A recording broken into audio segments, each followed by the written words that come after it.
Baru ni aku buat konten, ada orang komen kata berbaloi sangat beli. Saya tak pandai baca Quran, tapi buku ni dah membantu dan mengubah hidup saya. Serius? Ha. Tuan tak pernah pergi? Ya. Sebab apa? Sebab selama ni ingat tuan pergi ke apa?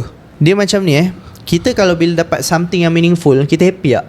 Yeah. Happy. Contoh kita dapat beli kereta baru, happy. Ataupun orang hadiahkan kita something yang berharga, like motor ke, handphone ke, kita akan happy lah. Kadang sampai menangis kan, sebab dia tak pernah dapat benda tu. Pula lagilah kalau kita dapat hadiah benda yang kita tak pernah mampu untuk memiliki, tak pernah terfikir untuk kita memiliki. Contoh orang hadiahkan kita pergi umrah, mesti kita akan menangis sungguh-sungguh sebab kita tak pernah terfikir nak dapat benda tu. Macam tu juga Quran. Bila aku buat buku ni, Tuhan tak pernah pergi, dia beli dan dia dapat, dia menangis sungguh-sungguh sebab dia tak pernah rasa perasaannya macam tu. Dia tak pernah rasa dipujuk dengan Quran, dia tak pernah rasa setenang tu. Sebab tu dia menangis dan dia rasa macam membantu sangat-sangat. Itulah apa yang aku rasa kan.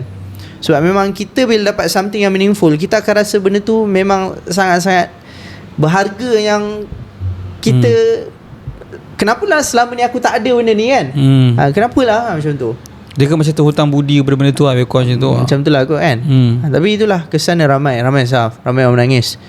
Tak macam tahu aku ni Ya, tak tahu kenapa.